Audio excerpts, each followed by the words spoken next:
Hey GlamFam! It's my beautiful daughter Alexzandria and myself here, Linwood. And today we're going to be doing a braided style. As you can see, Zan's hair has already been shampooed and blown out, so I'm not going to prolong anything. We're just going to get down into braiding. So if you don't know how to cornrow, I will go ahead and link a tutorial for that in the description box down below. This is going to be a voiceover tutorial, so I'm not going to be breaking down a lot of stuff really well. If you prefer tutorials like this or tutorials that break it down more, let me know in the comment section below so that way I can make sure to cater content to the majority of our viewers. So let's dive in. All right, Glam Fam, so I'm gonna start by parting it down the middle, or middle-ish. It actually was off-center, but that's okay, she ain't paying me. This child act like she don't even got a job or something, I don't understand. Anyway, so we're gonna go ahead and part off in the middle-ish, and then I'm gonna follow the line of her hairline. So you can kind of see I'm just following that to just back behind the ear. So for each individual, it's gonna be a little bit different. I'm using Shine and Jam to help control flyaways and to smooth out my partings a bit. I'm not applying this on the scalp. I apply it to the hair, and that way I can get a bit more control there. So what we're going to do is we're going to go ahead and part off at an angle, and we're just going to braid down straight portions of hair. So I'm just going to go ahead and do this, and it ends up being, I want to say 5 braids going downward, and we'll just go ahead and do those straight down above her ear.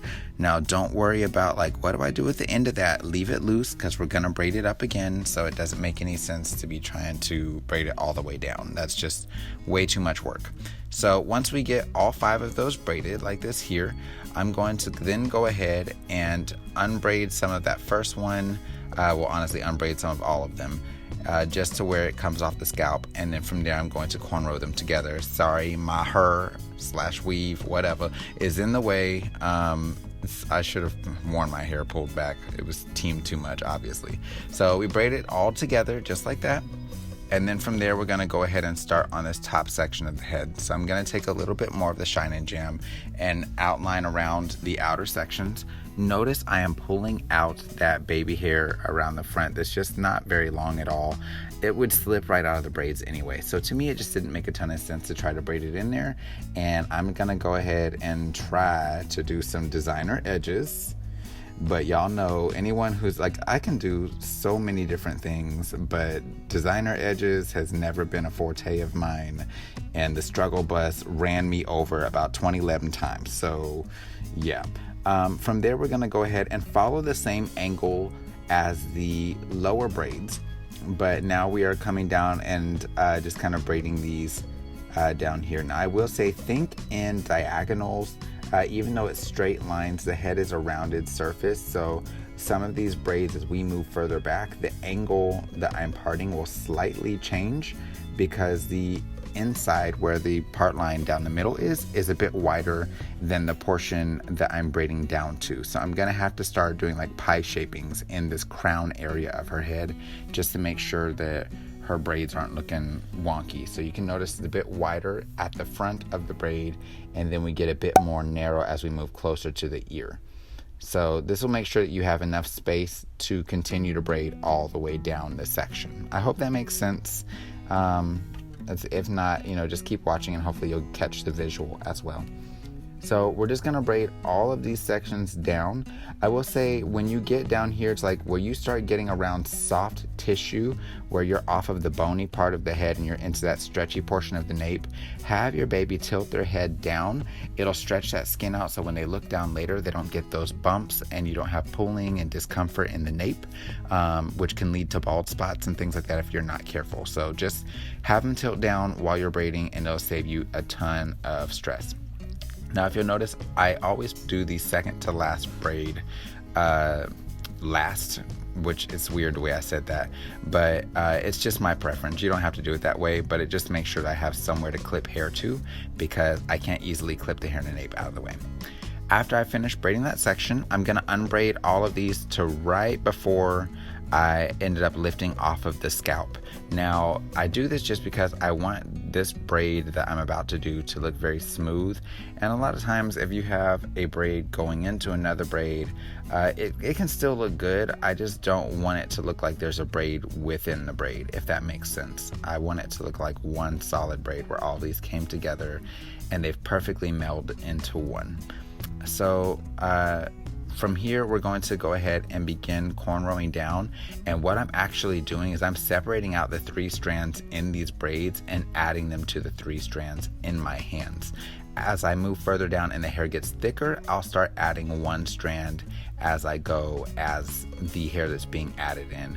And that way I don't end up with a lumpy braid.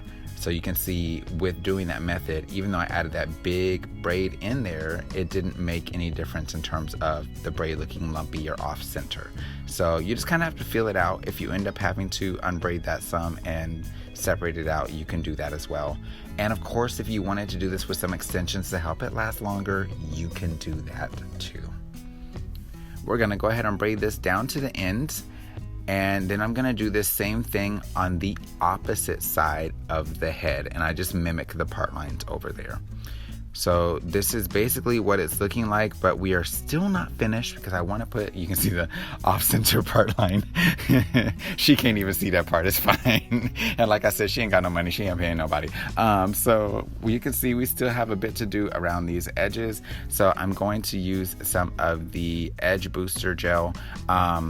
I like this gel, but it is pricey. So if you're looking for something cheaper, the Wet Line Extreme Gel, you can get it at Walmart for like $3 for a really big size container. It will do the job as well.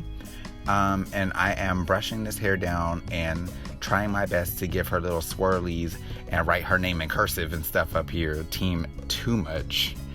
And then from there, once I have that done, I'm gonna take some of the Mousse Def from Dew. I love this foam. And I'm gonna go ahead and place it on those braids. This helps to give a nice shine. It also helps to give some added hold to the hair so it's not getting frizzy. And it helps to lay the flyaways down. So yeah, definitely copy some. It's good stuff. So from here I have this stretch lace, aka colorful elastic, and these plastic sewing needles. They're usually for plastic canvas. Yes, I used to be a crafter. I'm gonna go ahead and thread one of the elastic thread on 2 needles, so one on each end, and then I'm going to begin to cross it back and forth, similar to like shoelaces, things like that. So I just feed it underneath the braid, not through the braid. That way it doesn't cause any type of pain or discomfort. And it just slides really easily through. So if it's causing catching and discomfort, you probably need to readjust the way that you are doing it, or the braids might be too tight to go stitching under. So if that's the case, just don't do that part, skip it. Do one of those little metal rings that are cute as well, but don't do this if that's the issue. So we're gonna do this all the way down to the bottom of the section until the braid lifts off of the scalp. From there, I'm gonna take the needles out and I'm just gonna go ahead and crisscross back and forth by hand. Of course, once I get to the bottom of that, I'll tie it off and then I knot it, and I'll do the exact same thing on the opposite side. Now, I'm not gonna waste your time showing you that because it would be the exact same thing that you just saw, and ain't nobody got time for that. So yeah, then just trim the excess and you are good to go. So this is her finished look. I hope that you guys like it. Make sure that if you are looking for hair care, growth information, all that, download my free hair care guide. It's 6 pages of free information. Link is in the description box, and we'll talk to you later. All right, Glam Fam, so this is the finished look on Alexzandria, aka Aloysius Beauregard. Let us know what you think in the comment section down below. Zan, what do you think of your hairstyle? I haven't really seen it yet up close. Up close. You saw it in the mirror right there, though. So based off what you saw. What? Oh my gosh, it's so pretty. I love it. Anyway, Team Too Much. Yeah, so I'm gonna go ahead and give y'all some angles, and then we gonna go. Okay. So yeah. So until next time, Glam Fam, take care, God bless, and stay glam. You know we love you, boo. Bye.